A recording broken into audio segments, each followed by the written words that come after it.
2 million years ago, this creature walked the Earth, leaving behind a skull that utterly shatters the linear story of human evolution. A massive bony ridge runs down the center, like a mohawk made of bone. Jaw muscles that would make a gorilla jealous. Teeth the size of quarters built for crushing. This wasn't your ancestor.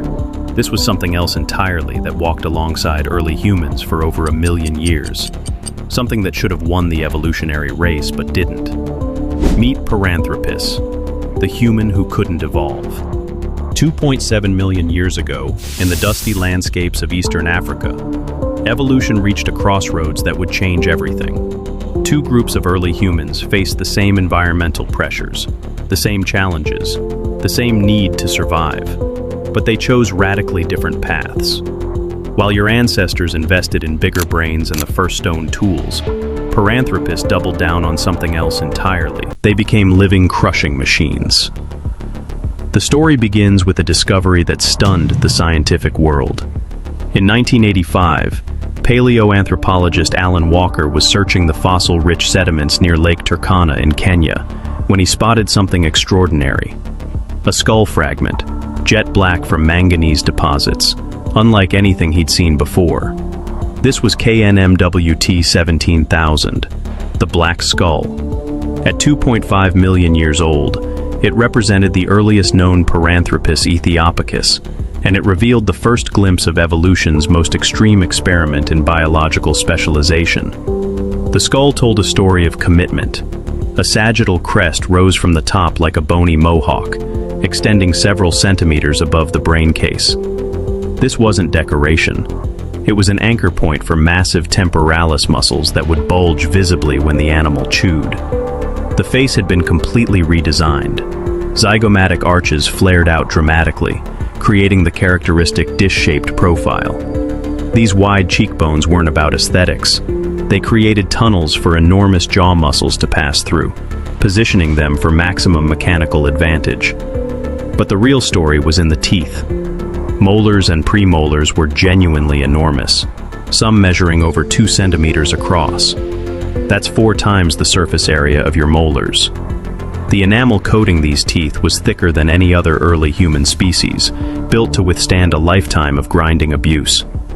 Recent biomechanical analysis using finite element modeling has revealed just how extreme this commitment was.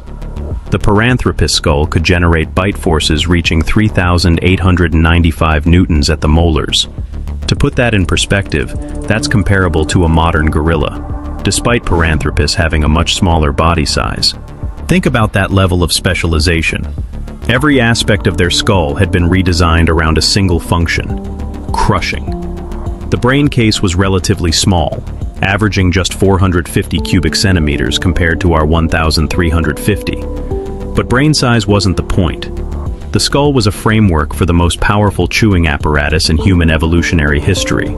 From this early prototype, 2 distinct lineages emerged. In East Africa, Paranthropus boisei would become even more extreme. Males stood about 4'6" and weighed around 108 pounds. But their skulls housed crushing machinery that dwarfed their body size. In South Africa, Paranthropus robustus followed a similar but slightly less extreme path. The sexual dimorphism was pronounced. Males were significantly larger than females, with more robust cranial features. This suggests a social structure similar to gorillas, with dominant males controlling groups of females and their offspring. While early Homo was developing what researchers call ecological opportunism, using tools to access new food sources and adapting their behavior to changing conditions, Paranthropus went the opposite direction. They became biological specialists, investing everything in their anatomy. Their solution to environmental challenges was physical, not cultural. Those massive jaws could process foods that Homo couldn't eat without tools. During droughts or seasonal shortages, when Homo had to search for new resources or migrate to better areas, Paranthropus could stay put and switch to their fallback foods. But this incredible strength was hiding a shocking dietary secret. The truth would only emerge decades later, when a fossil discovery in Tanzania would force scientists to completely rethink everything they thought they knew about these crushing machines. July 17, 1959. Mary Leakey was walking the exposed sediments of Olduvai Gorge in Tanzania when she spotted fossil fragments scattered across the ancient lakebed. What she uncovered that day would become one of the most famous fossils in human history. The skull was nearly complete, with that characteristic massive sagittal crest and dish-shaped face. Louis Leakey originally classified it as Paranthropus boisei, but it would become known by a much simpler name, Nutcracker Man. The nickname seemed obvious. Those enormous jaws and thick enameled teeth could only mean one thing. This creature specialized in cracking hard objects. For decades, the story wrote itself. Nutcracker Man used those powerful jaws to crack nuts, crush seeds, maybe even break bones. The anatomy seemed purpose-built for it. The thick enamel could withstand the stress. The massive jaw muscles could generate the crushing force. Scientists had found evolution's answer to a nutcracker. Then they started looking closer.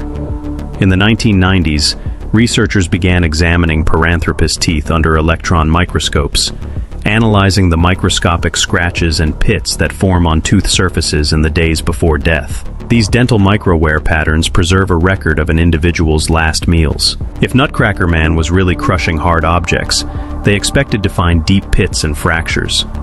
Instead, they found fine striations, smooth wear patterns, the kind you see in animals that eat soft, fleshy materials. This was puzzling enough, but then came the revolution.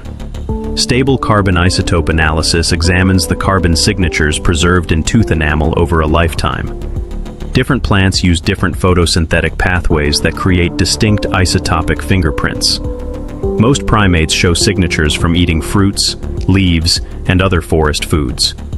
Paranthropus boisei showed something unprecedented. 77% of their dietary carbon came from C4 plants, grasses, and sedges. No other early human species even comes close to this level of C4 consumption. Chimpanzees don't eat grass. Gorillas eat some bamboo, but their diet remains predominantly forest-based. Even baboons, who do consume some grass, don't approach the C4 levels seen in Paranthropus. The paradox was staggering. The microwear said they were eating soft foods. The isotopes said they were eating grasses throughout their lives. How do you reconcile massive crushing jaws with a diet of soft vegetation? The answer revolutionized our understanding of early human survival strategies. Those enormous jaws weren't for what they wanted to eat. They were for what they had to eat when everything else disappeared. The term is fallback foods. During good times, Paranthropus might have eaten fruits, insects, perhaps even some meat. But during dry seasons or prolonged droughts, when these preferred foods vanished, they could fall back on abundant but low-quality resources that other species couldn't access. Underground storage organs became the key to the puzzle. Tubers, corms, and rhizomes of sedges and grasses. These plant parts store energy underground, making them available even during the harshest conditions. But they're tough, fibrous, and contain minimal nutrition per bite. Processing them requires grinding through huge quantities to extract enough calories to survive. Think about the mechanical challenge. A modern human trying to live off raw tubers would starve. Our jaws simply can't generate enough force or sustain enough chewing to make it work. But Paranthropus could spend hours grinding these foods into digestible pulp. Recent analysis of plant materials from across sub-Saharan Africa reveals that corms exhibit exactly the combination of properties that match Paranthropus anatomy. They're hard but brittle, requiring sustained high force rather than peak crushing power. The massive temporalis muscles attached to that sagittal crest were perfect for prolonged, repetitive chewing cycles. Their South African cousins, Paranthropus robustus, showed more dietary flexibility. Isotope analysis reveals seasonal variation in their plant consumption, suggesting they could switch between different food types as availability changed. They also supplemented their diet with protein, using polished bone tools to dig into termite mounds. But even P. robustus remained fundamentally plant-focused, with their massive jaws serving as biological insurance against starvation. When other species faced resource shortages, Paranthropus could access a virtually unlimited supply of underground storage organs that no competitor could efficiently process. This was their evolutionary genius. They'd solved the problem of environmental unpredictability, not through behavioral flexibility, but through biological specialization. Those massive jaws were their guarantee of survival, their insurance policy against extinction. For over 1 million years, this strategy worked perfectly. While other species came and went, Paranthropus thrived across Africa. Their fossils are common at sites from Ethiopia to South Africa, sometimes outnumbering early Homo specimens. But something else was happening in these same landscapes, something that would ultimately determine which survival strategy would prevail. For over 1 million years, two radically different human species walked the same African landscapes, drank from the same water sources, and survived under the same skies. This wasn't a brief encounter or a chance meeting. This was sustained coexistence on a scale that defies our understanding of competition and survival. The evidence is written in stone across multiple sites. At Olduvai Gorge, layer after layer reveals fossils of both Paranthropus boisei and early Homo species separated by just meters, not millennia. At Kubifora in Kenya, the same pattern repeats.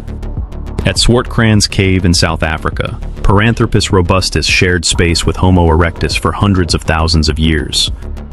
But in 2023, researchers made a discovery that brought this coexistence into sharp focus. In northern Kenya, they found something unprecedented: fossil footprints. Not just any footprints, but trackways from two different hominin species walking the same lakeshore 1.5 million years ago. The footprints tell an extraordinary story. Homo erectus tracks show the familiar human gait pattern we recognize today. But nearby, within hours or days of each other, Paranthropus boisei left their own distinctive tracks. Different anatomy, different stride patterns, but sharing the exact same landscape at the exact same time. Think about what this means. When a young Paranthropus looked across the savanna, they might have seen groups of early Homo hunting or scavenging. When Homo erectus gathered at a water source, Paranthropus might have been there too, processing sedges at the water's edge. This wasn't a competition to the death. This was niche partitioning in action. The two lineages had developed completely different survival strategies that allowed them to coexist. Early Homo was pursuing what researchers call ecological opportunism. Their larger brains allowed for behavioral flexibility. Tools let them process foods their bodies couldn't handle alone. They could hunt small game, scavenge from larger kills, crack bones for marrow, and dig for tubers with sticks. When resources changed, Homo could change their behavior to match.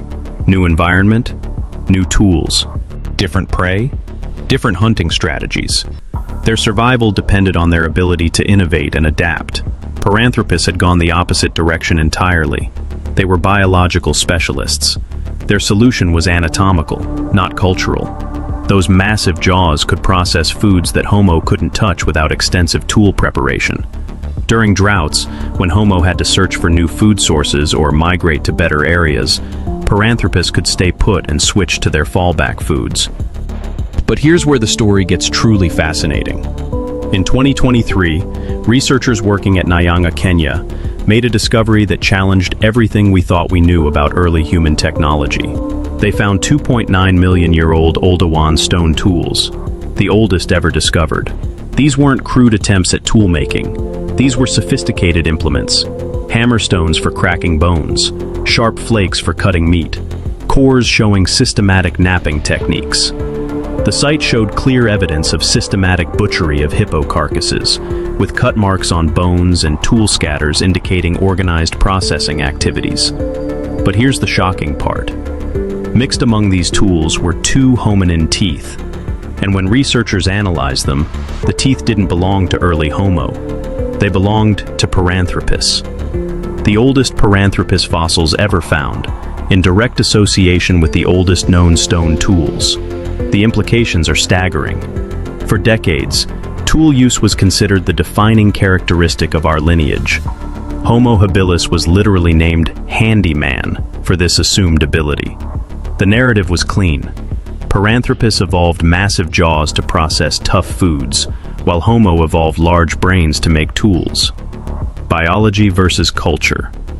But if Paranthropus was making tools at Nyanga, that narrative collapses. Without hand bones holding hammerstones, we can't prove definitively that Paranthropus made these tools. But they're the only hominin remains found at the site. They're the only suspect at the scene of the crime. The evidence suggests Paranthropus may have used stone tools as an extension of their specialized diet. Hammerstones to crush fibrous underground storage organs, sharp flakes to process large animal carcasses when the opportunity arose. This wasn't sophisticated technology like later Homo would develop, but it was systematic tool use nonetheless. The social dynamics would have been complex. Paranthropus likely lived in gorilla-like troops with pronounced sexual dimorphism. One dominant male, multiple females, and their offspring. Early Homo showed less sexual dimorphism, suggesting more cooperative social arrangements with increased male investment in offspring care. Resource abundance allowed both strategies to succeed. The African landscape was rich enough to support multiple approaches to survival. Homo's technological flexibility gave them access to high-quality resources like meat and marrow. On the other hand, biological specialization of Paranthropus guaranteed access to low-quality but abundant plant resources. The two species might have avoided direct competition through different activity patterns. Homo focusing on hunting and scavenging during peak daylight hours, Paranthropus spending extended periods processing plant foods in specific patches where their preferred sedges grew. For over 1 million years, this delicate balance held. Generation after generation, both lineages thrived in their respective niches. The fossil record shows no evidence of conflict, no signs of one species driving the other away. They had achieved something remarkable. Sustained coexistence between two intelligent, tool-using human species. But this delicate balance was about to shatter. 1.2 million years ago, something unprecedented happened across the African continent. After nearly 2 million years of evolutionary success, after surviving countless droughts and environmental shifts, after outlasting dozens of other species, Paranthropus simply vanished. Not gradually, not through slow evolutionary transition into something else. All three species, Paranthropus boisei in East Africa, Paranthropus robustus in South Africa, and the remnants of Paranthropus aethiopicus, disappeared simultaneously from the fossil record. The great experiment in biological specialization was over. The timing wasn't coincidental. Around 1.2 million years ago, Earth's climate system underwent a fundamental shift known as the mid-Pleistocene transition. Glacial cycles became longer and more intense. What had been relatively predictable climate patterns gave way to unprecedented variability and extremes. But the real killer wasn't gradual climate change. Paranthropus had survived climate shifts before. The real killer was something far more insidious. A temporary but catastrophic environmental reversal that struck at the heart of their specialized niche. Continental coring evidence from Lake Magadi in Kenya tells the story. For millions of years, Eastern Africa had been trending toward increased aridity and C4 grassland expansion. This was Paranthropus territory. The sedges and grasses they depended on were becoming more abundant, not less. Their biological insurance policy seemed more valuable than ever. Then came the C3 excursion, a sudden, dramatic expansion of forests and woodlands that contracted the C4 grasslands Paranthropus had spent 2 million years adapting to exploit. The very resources their massive jaws were designed to process began disappearing from the landscape. Picture the cascading failure. Paranthropus populations had grown large and dense, supported by abundant underground storage organs and tough grasses. Their slow, ape-like life history meant they reproduced slowly, with interbirth intervals of 5 to 8 years like modern gorillas. Population growth was inherently sluggish, but that hadn't mattered when resources were predictable. Suddenly, their fallback foods were failing. The sedge beds where they spent hours processing tough rhizomes were shrinking. Forests were replacing the grasslands that provided emergency nutrition during droughts they couldn't effectively exploit. Their biological specialization, so perfectly adapted to C4 resources, became a death trap. The demographic mathematics were brutal. With their slow reproductive rates, Paranthropus populations couldn't recover from sudden mortality spikes. When environmental disasters struck, it took generations to rebuild numbers. But the C3 excursion didn't last generations. It was a rapid pulse of environmental change that eliminated their resource base faster than they could adapt. Compare this to their longtime neighbors, Homo erectus. By 1.2 million years ago, these early humans had developed sophisticated behavioral flexibility. They had controlled fire at some sites. They were hunting medium-sized game with increasingly complex tools. Their larger brains allowed them to innovate in real time, developing new strategies for new challenges. When the C4 grasslands contracted, Homo erectus could shift their behavior. New tools for processing different foods, new hunting strategies for forest environments, new migration patterns to follow available resources. Their cultural solutions could evolve within a single generation, keeping pace with environmental change. Paranthropus had no such flexibility. Those massive jaws couldn't suddenly evolve to process different foods. Their specialized anatomy was locked into exploiting a specific ecological niche. When that niche contracted beyond a critical threshold, they had nowhere to go and no way to adapt quickly enough. The fossil evidence paints a picture of rapid collapse. The last confirmed Paranthropus boisei specimen is the OH80 partial skeleton from Olduvai Gorge, dated to 1.34 million years ago. After that, nothing. No transitional form showing them evolving into something else. No refuge populations surviving in isolated areas. They simply ended. The extinction pattern suggests a threshold effect. For over 1 million years, Paranthropus had survived countless environmental fluctuations. Their fallback food strategy had worked through previous climate shifts, but the mid-Pleistocene transition pushed them past their tolerance limits. The competition factor likely accelerated their demise. As environments became more challenging and resources scarcer, Paranthropus found themselves squeezed from multiple directions. Baboons, with their faster reproduction and more flexible diets, could bounce back from population crashes relatively quickly. Pigs, with their large litters and omnivorous habits, could explode in numbers when conditions improved. These species competed for many of the same resources as Paranthropus, but they could recover from setbacks much faster. The slow life history that had provided stability during good times became a fatal weakness during crisis. Homo erectus presented an even greater challenge. Their technological sophistication allowed them to exploit resources that Paranthropus couldn't access without their specialized anatomy. When the environment shifted, Homo could shift with it. They were the ultimate generalists in a world that suddenly favored flexibility over specialization. The final blow came from their own success. Paranthropus populations had grown large during the favorable C4 expansion period. More individuals meant greater resource requirements, just as those resources were disappearing. The carrying capacity of their contracted niche couldn't support the population sizes that had thrived during abundance. By 1.2 million years ago, the last Paranthropus had died without descendants. The massive sagittal crests and enormous teeth, so perfectly adapted to their ecological niche, became fossils. The biological specialist had lost to the cultural generalist. The flexible brain and nimble behavior of Homo carried on into an uncertain but survivable future.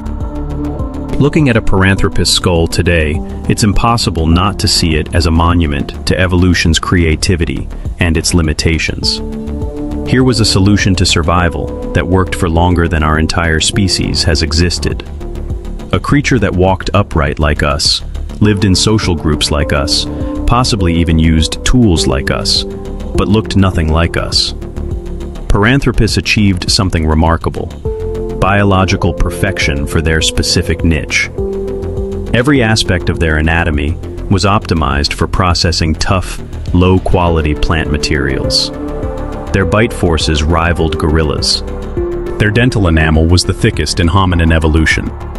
Their jaw muscles could sustain hours of grinding that would exhaust any other primate. And that perfection killed them. The story of Paranthropus is evolution's cautionary tale about the costs of specialization. When environments are stable, specialists dominate. They outcompete generalists by being better at exploiting specific resources.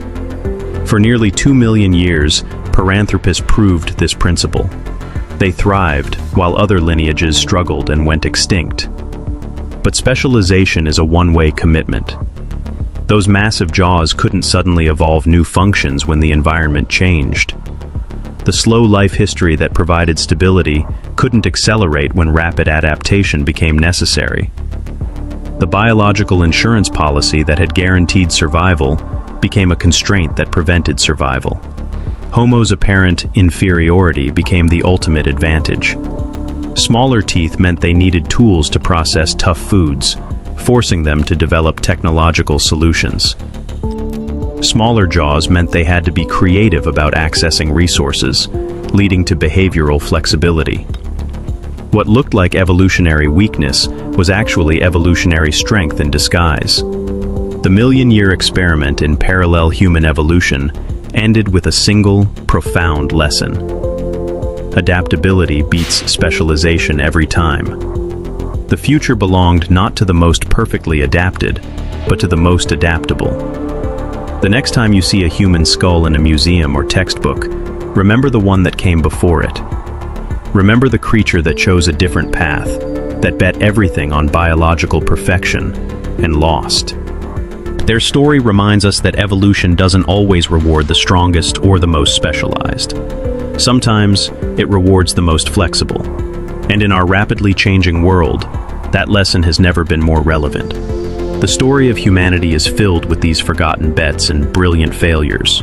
If you want to keep tracking the astonishing, non-linear history of our species and uncover the other paths that were left behind, hit subscribe and join the journey.